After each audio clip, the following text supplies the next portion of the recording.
ወንጌል ምንድነው የሚለው? ለእናንተ ክርስቶስ ነፃ ያወጣን በእምነት እንድንኖር ነው። መዳን የሚገኘው በጌታ በኢየሱስ ነው።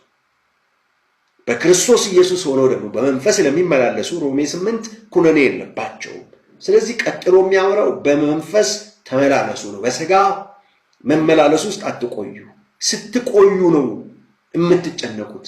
ስትቆዩ ነው እዛ ውስጥ የሥጋ ሥራ ሲመቸን ነው የምንጨነቀው። ስለዚህ ወደ እድገት መምጣት፣ የመዳኛው መንገድ ወደ እድገት መምጣት ነው እንጂ ኢየሱስ ሳይሰበክ ቀርቶ አይደለም። ሌብነትህን ለማቆም ኢየሱስ ሳይሰበክ ቀርቶ አይደለም። ቸርች ውስጥ ፍቅር አሳዩ ይላል። ኢየሱስ ያሳየህ ፍቅር አይበቃም እንዴ? ከፈለግ ማለት አስቆሮቱ ይሁዳ ከኢየሱስ ፍቅር አጥቶ ሌባ የሆነው። ሌባ የሆንከው ፍቅር አጥተህ ከሆነ፣ ፍቅር አጥቼ ከሆነ በተለያየ ድካም መመላለሰው በመጀመሪያም ኢየሱስ ገብቶኛል አልገባኝም የሚለው ነገር ችግር ስለሆነ ኢየሱስ መሰበክ አለበት። ፍቅር አይቀናም አይመካም እያለ ይዘረዝራል የፍቅርንም ባህል።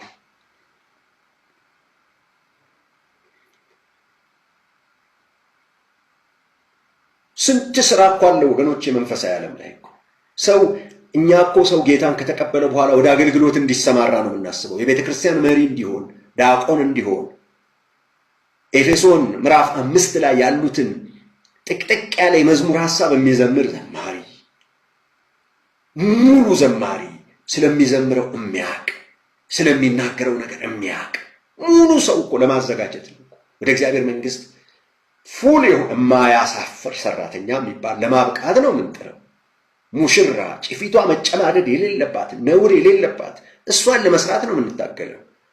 አሁን ጊዜያችን የሚያልቀው ከዳነ በኋላ 18 እጮኛ ይዞ ቀንስ ሲባል ግንዳችሁን ሳታወጡ ብሎ የሚነሳ ሰው በጣም እየበዛና እያስቸገረን ስለሆነ ለእነዚህ ሰዎች ወንጌል መሰበክ አለበት ብዬ ነው ማምነው። ከዳኑ ወደዚህ ረብሻ አይመጡም ብዬ ስለማምን የዳኑ ሰዎች አይመጡም ወደዚህ ረብሻ።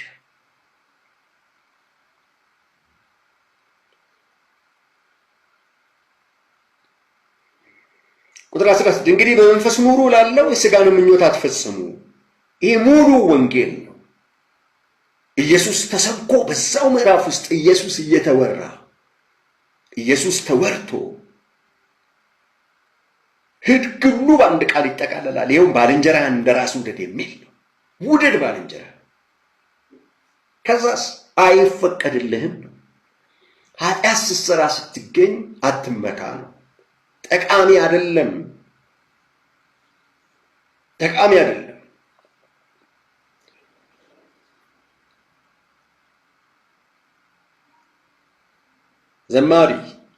ዘማሪዎች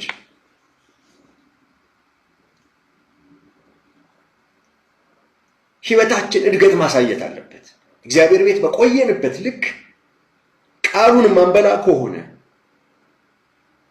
በቃ እዛው የመጀመሪያ ትምህርት ሰፈር ከሆነ ያለነው ኢየሱስ ወዶኛል፣ ኢየሱስ አድኖኛል፣ ኢየሱስ ነው በቃ የሚለው ሰፈር ላይ ብቻ ለምን ለእድገት አንበቃም? ለኢየሱስ ወደ መሞት፣ ለኢየሱስ ኑሮን ወደ መተው፣ ለኢየሱስ በነፃ ወደ ማገልገል እየሰሩ ሳይቀር ጳውሎስ እኮ የሚገርም እኮ ማንነት እኮ ነው። ያ እኮ እንደ ሕግ ባናስቀምጠው ነፍሴን በእኔ ዘንድ እንደማትከብር እንደምናምን ወንጌልን መመስከር ፈጽም ዘንድ ምን አይነት ታላቅነት ነው! ጳውሎስ እኮ ማንም በደረሰበት እንኳን ይመላለስ ሲል እኮ መድረስ ያለበትን ከፍታ አስቀምጧል እንጂ ሽንፈት እኮ አይደለም እኮ። ጥሩ ሰው መሆን፣ ጸጥና ዝግ ያለ ነቀፋ የሌለበት መሆን እኮ የክርስትና እኮ የጥሪያችን ልክ እኮ ነው።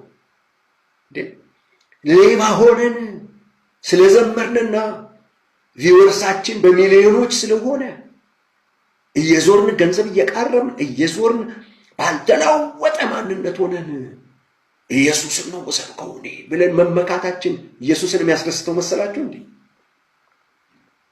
ለአማችነት እንኳን አንመረጥም።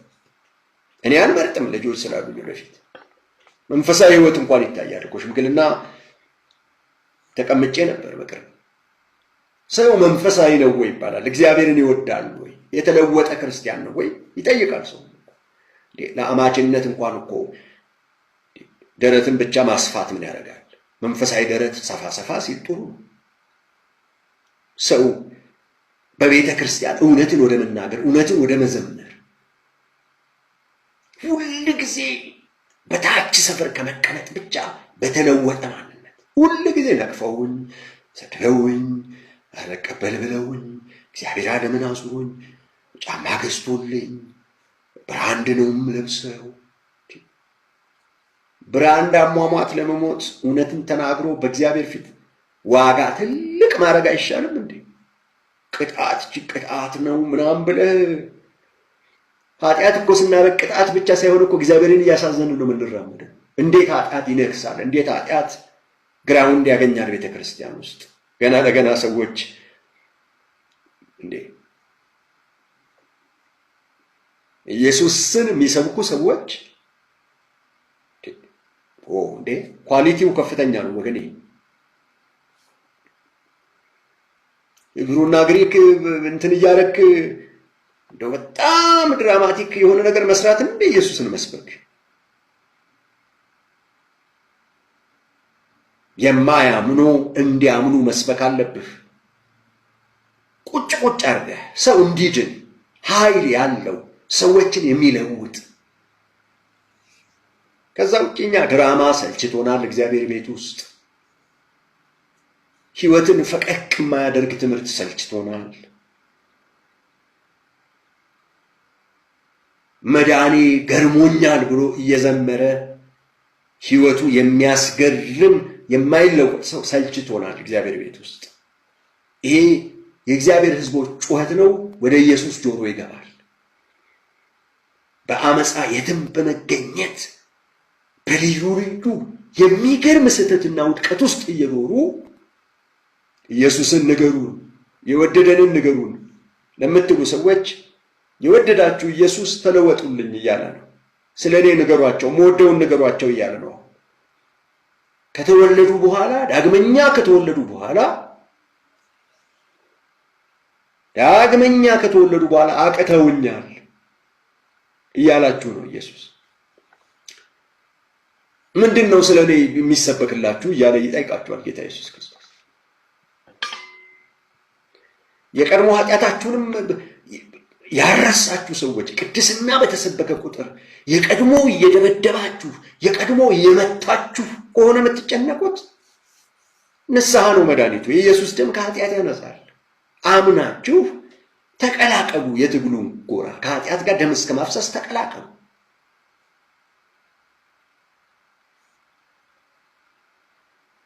ስለዚህ በመንፈስ መመላለስ በክርስቶስ የሆኑት ኩነኔ የለባቸውም ብቻ ሳይሆን ሙሉ መልእክቱ በክርስቶስ ሆነው እንደ መንፈስ ፈቃድ ለሚመላለሱ ኩነኔ የለባቸውም ነው የሚለው።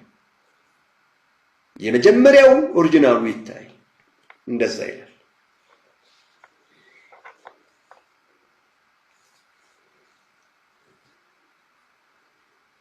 ከኃጢአት ባርነት ነፃ አለመውጣት የባርነት መንፈስ ኢየሱስ ክርስቶስ ከተሰበከ በኋላ አንዱ ሰው ጌታን ሲቀበል የሚያገኘው ነፃነት ነው። ዮሐንስ ወንጌል ምዕራፍ 8 ላይ ከ27 እስከ 47 ባለው ክፍል ኢየሱስ ክርስቶስ ያመኑበትን ሰዎች ልጁ አርነት ቢያወጣችሁ አርነት ትወጣላችሁ ሲላቸው ጠብ ተነስቷል። አርነት መውጣት፣ አርነት ሲወጣ ሰው በጣም የሚገርማቸው ትሁት ነው የሚሆነው። የሕግ አስተማሪ ምናምን አይልም። እኛ ነው እስቲ ጌታን ስበኩ፣ ሕግ አታስጨንቁን እግዚአብሔር ቤት። በመሰረቱ ዘና የሚያደርገው የትኛው ሕግ ነው? እስኪ ንገሩኝ፣ ዘና የሚያደርገው የትኛው? እዚህ ውስጥ ዘና የሚያደርግ አለ ብሎ የሚነግረኝ ካለ ይቅረብ። እዚህ ውስጥ እኮ ተነግሯል እኮ ሰው ባሪያ እንኳን በወቅቱ እነ ጳውሎስ ባሪያ ሆነው ሰው ቤት በባርነት ለሚያገለግሉ ሰዎች እንኳን ለጌታ እንደምትገዙ ለሰዎች ተገዙ ተብሏል። ይሄ እኮ እጅግ እኮ የሚከብድ እኮ ነው። በሰውኛ ባሪያ ሆነ ተጠርተን ጌታን ደስ ለጌታ እንደምትሰራ በየመስሪያ ቤቱ ስራ ነው የሚለው። Naganu Ninki Ladoti, which mean God is with us.